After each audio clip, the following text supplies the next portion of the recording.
ang paanyaya ng lambat. Ano? Katulad din po ng hamon ng kalinhaga ng trigo at ng damo. So, pagkakataon na kung saan ay pinaalala sa atin na una, ito ay isang katotohanan na nagpapamulat. Ako po'y pumasok sa seminaryo. Ako po'y first year high school. Diyan, sa San Pablo, Diocesan Seminary. Akala ko nung una sa seminary, high school. Akala ko mga anghel ang naroon. May mga hindi pala anghel. So, yun yung katotohanan. Katotohanan nagpapamulat. Kahit saan, may damo, may trigo, may mabuting isda, may masamang isda. Yan ay isang katotohanan na kinakailangan natin tanggapin at harapin sa daigdig na ito. Bagaman kuminsan sabi nga natin ay mawala, ay hindi, Pero ang paanyaya ng pong may kapalian, mayroong babala, yung babala ng dalampasigan na dito sa Ebanghelyo, 2,000 years ago. Ngayon kasi may mga fishing vessel, na doon pa lamang sa fishing vessel, mga malalaki, doon na sinusort out, doon na pinag-iwalay. Pero 2,000 years ago, hihintayin na makarating muna sa dalampasigan para doon mas maayos, doon ipinag-iwalay ang tinatawag nating mabuti at masasamang isda. Kaya isang katanungan sa ating sarili na makita natin ano ba yung kondisyon ng ating puso. Saan tayo napapabilang?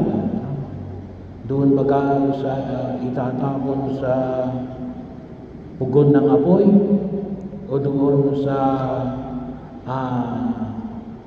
para magamit ng mga tao.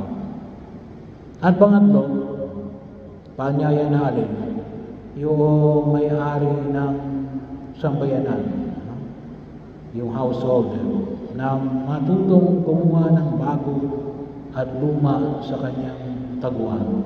Ito kasi tumutukoy higit sa lahat. Hindi lang ang teknolohiya, pero yung tungkol sa pananampalataya, lalong-lalo na kapag pinag-usapan natin ay Old and New Testament. Yung Old ay kumikilala saan?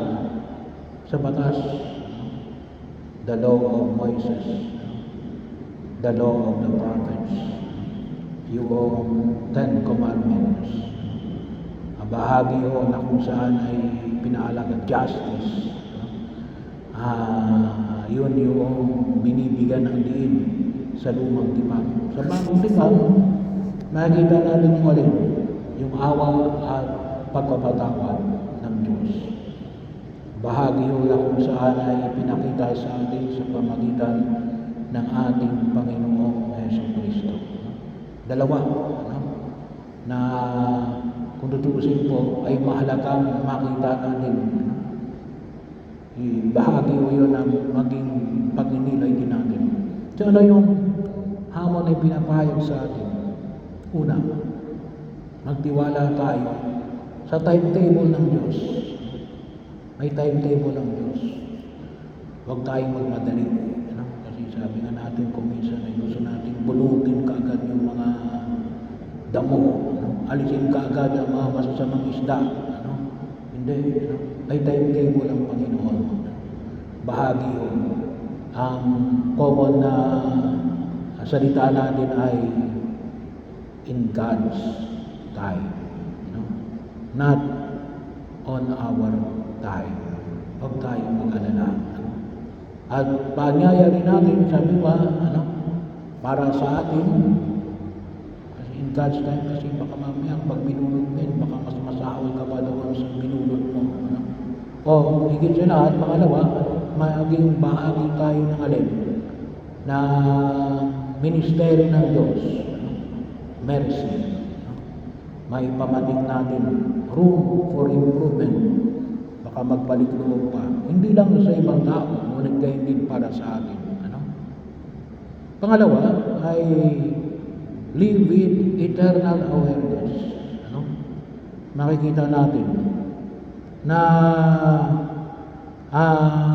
magpatuloy tayo sa ating gawain at makita natin yung buhay na walang hanggan. Bagamat mahirap, ano?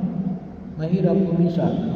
Na makikita mo na sabi nga natin hindi madali na makisama sa taong sa alam mo ay isang dawat na gustong ubusin yung nutrients na para sa iyo. No? Pero yun yung panyayin ng pumikapal, ano? Pagpapatawad, pag-ibig, ano? At pagiging tapat sa Diyos. Ano?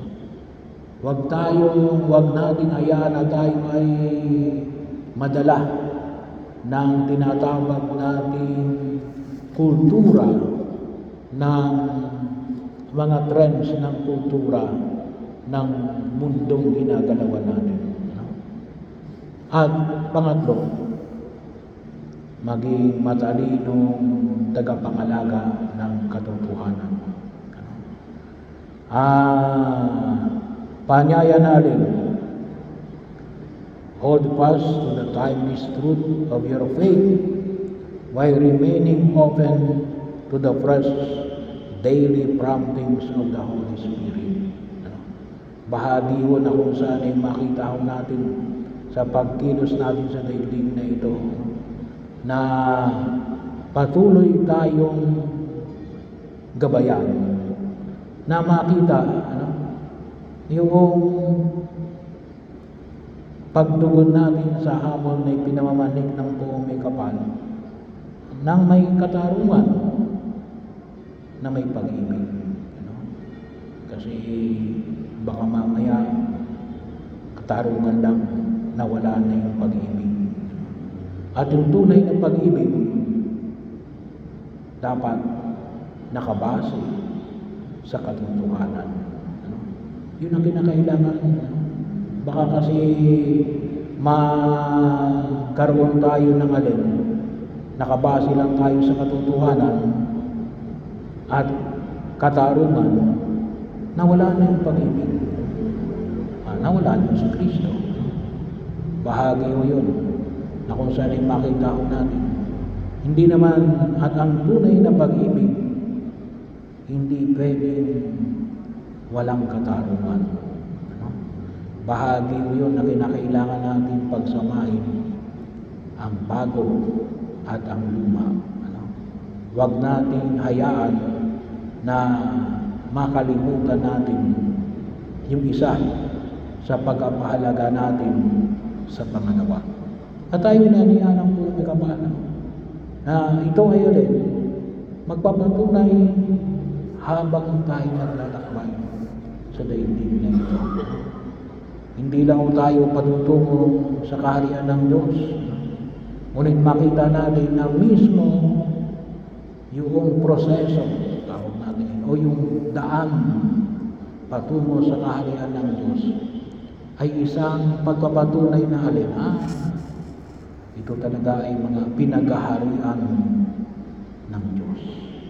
At idulog natin sa harapan ng pumikapal na nawa manatili tayong matapat kahit sa gitna ng mga pagsubok at ng mga hamon at kasama na dyan ang mga masasamang isda.